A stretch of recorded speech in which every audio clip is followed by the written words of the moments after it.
मंच में आसीन सभी गुरुजनों को नमस्कार एवं साथियों को। साथियों, आज का जो विषय है, सदन की राय में अहिंसा से ही विश्व शांति संभव है। तो मेरी राय से कि विषय पूरा कंप्लीट करने के लिए जब तक प्रज्ञाशील करुणा मैत्री अगर उसमें नहीं जुड़ती है तो किसी प्रकार की जो अहिंसा है वो सम्यक दृष्टि के अंतर्गत नहीं आती है। क्योंकि तथागत गौतम बुद्ध का भी हम लें तो उन्होंने हिंसा अहिंसा की ऐसी बारीक लकीर खींची है कि वो सम्यक दृष्टि, जहाँ हजारों लोगों की जान बचती हो, जहाँ कुछ लोग बहुजन हितायत होता हो, बहुजन हिताय बचो सुखाव होता है, वहाँ आपका निर्णय यदि हिंसा करने का भी होता है तो वो अहिंसा ही कहलाएगी, क्योंकि वो बहुजन के हितार्थ हो रहा है। गांधी जी और प्राचीन समय के जो भी दर्शन हैं, जैन दर्शन, महावीर स्वामी, उन्होंने भी सत्य अहिंसा पे जोर दिया। और चूंकि गांधी जी की जयंती के अवसर पर यह कार्यक्रम हो रहा है तो गांधी जी जो थे वो वैष्णव और जैन धर्म से बहुत प्रभावित थे और टॉल्स्टॉय से भी बहुत अधिक प्रभावित होकर उन्होंने कार्य किया। और टॉल्स्टॉय ने कहा कि बिना अहिंसा प्रेम के विश्व में किसी भी व्यक्ति और समाज में न्याय और शांति स्थापित नहीं की जा सकती। इसी को गांधी जी ने अपना मूल मंत्र बनाया। अगर हम किसी भी धर्मों की भी बात करें, ईसाई धर्म को भी ले तो वो भी कहता है कि पड़ोसी को जब तक वैसा ही व्यवहार करो, प्रेम करो जैसा आप अपने प्रति चाहते हो।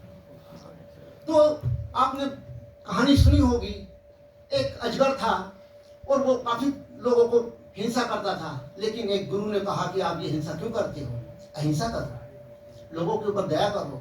और जब कुछ समय बाद वो आते हैं तो पता चलता है उसकी मरण ऐसी स्थिति हो जाती है कि उनको दया आ जाती है कि ये क्या आपकी स्थिति है। बोले आपने तो कहा हिंसा मत करो, लेकिन उन्होंने कहा मैंने हिंसा नहीं करने के लिए कहा, लेकिन सुरक्षा करने के लिए तो कहा है। आप अपनी सुरक्षा में फुफकार तो सकते हो। तो इसलिए अहिंसा और हिंसा को हमें पहचानना होगा। आज देश में मिलिट्री लगी है, अगर हम बोले हिंसा ना करो तो गांधी जी ने सर्वोदय में कहा, सर्वोदय मतलब सबका उदय।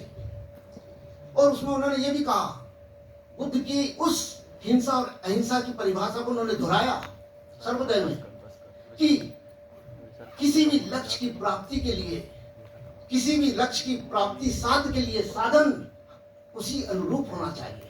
अर्थात हमें किसी आतंकवादी से सामना करना है और हजारों की जान बचानी तो हमें फूल के गुलदस्ते नहीं ले जाना पड़ेंगे, नहीं तो वो उसका उद्देश्य मारना ही है, वो बदल नहीं सकता क्योंकि वो टारगेट लेके आया हुआ है।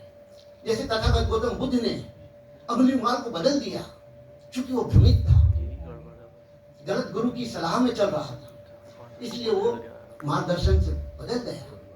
और पूरे विश्व में अगर आप दृष्टिकोण डालते हैं वैश्विक परिवेश में, चाहे जापान हो, चाहे चीन हो, अमेरिका हो, थाईलैंड हो, वियतनाम हो, जितने भी समृद्धशाली वैज्ञानिक देश हैं, सभी तथागत गौतम बुद्ध की प्रज्ञाशील करुणा मैत्री, अर्थात प्रज्ञाशील करुणा बस जिसके पास में है, हमारे देश में है, लेकिन मैत्री नहीं है। हम आपको कुछ दे नहीं सकते हैं, आपका भला नहीं कर सकते हैं।